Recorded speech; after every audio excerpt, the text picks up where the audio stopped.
Di sini jadi saya dari kelompok 15 jurusan sosiologi ya Pak. Mungkin pertanyaannya mungkin kayak tentang kesetaraan dalam tingkat pendidikan aja sih Pak.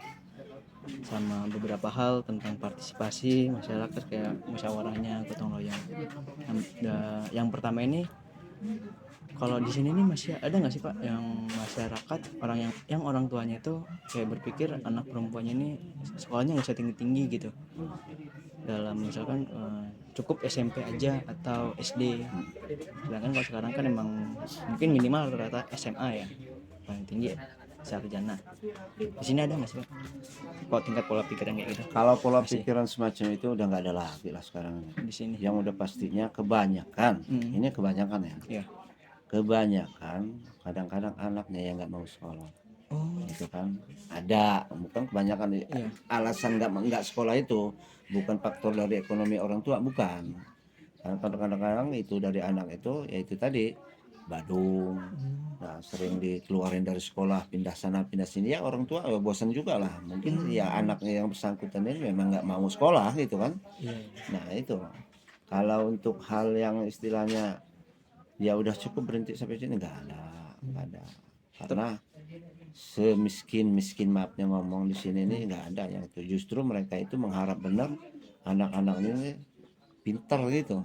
Oh berarti kalau untuk misalkan yang anak perempuan ini udah nggak ada lagi ya, misalkan anak perempuan tuh nggak usah tinggi-tinggi gitu ya? Nggak ada. Itu udah. Justru sekarang ini sekali lagi orang tua ini justru berlomba-lomba. Nah tapi kadang-kadang itu tadi yang Faktor dari anaknya. dari anak kedua kali, nah anaknya itu udah tahu apa namanya keluarganya atau orang tuanya nggak mampu lah untuk membiayai saya itu, nah, cukup sampai di SMA ini aja. Berarti kalau di sini masyarakatnya itu kan masih ini nggak sih Pak, tingkat partisipasinya tinggi nggak sih Pak dalam kayak gotong royong atau kayak musyawarahnya itu ada nggak sih? Di sini banyak. Kalau gotong royong itu tergantung juga ya, tergantung dari yang mau digotong royong. Maksudnya itu kalau seandainya jalan kira-kira itu rawan, ya dalam arti rawan itu baik biaya maupun cara pengerjaannya itu susah, mereka itu kadang-kadang ngasih solusi juga sama-sama pekon ini kan, nggak usahlah ke sana, kita ke sana juga pembangunnya sekian, ininya sekian gitu kan.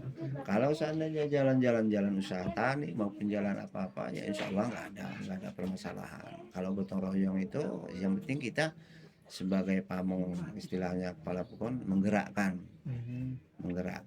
karena kadang-kadang mereka juga yang ngajak, karena kadang-kadang kita ya sebagai kepala pekon ini kemauan masyarakat itu kan kita nggak perlu, bukan nggak perlu, kadang-kadang kita nggak tahu semua kan. Iya. Kemauan itu Beda-beda ya. mungkin contohnya ini kita jalan ini aja Pak, tembus ke sana Sandai gitu kan, yang penanya ini kan minta ya udah kita gotong royong bikin jalan gitu kan, walaupun istilahnya 1,5 meter untuk khusus untuk motor aja lah.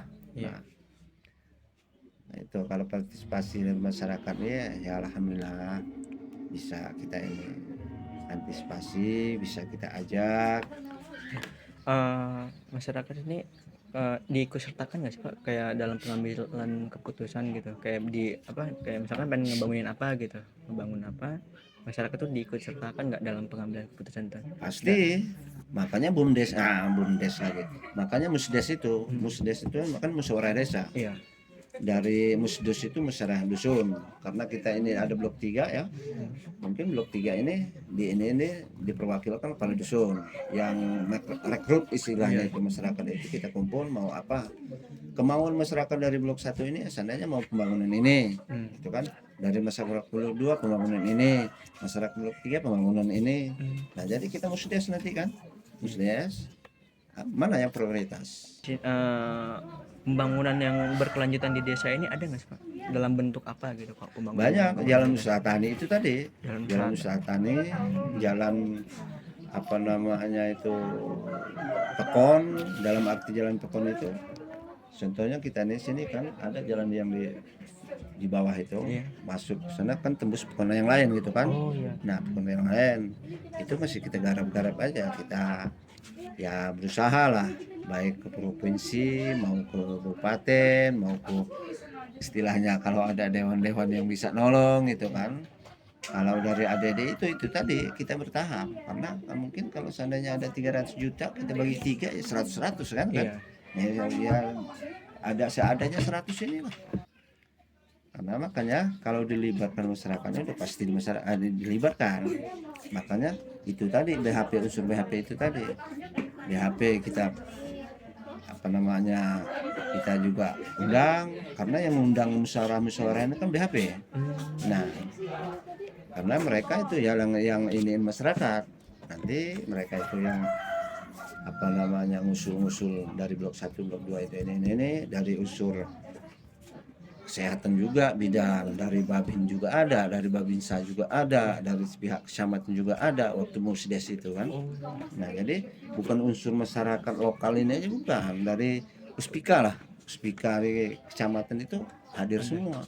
Nah kita undang, toh mereka seandainya ada halangan mungkin ada perwakilan gitu kan. Mungkin dari itu aja ya Pak dari Oke. saya.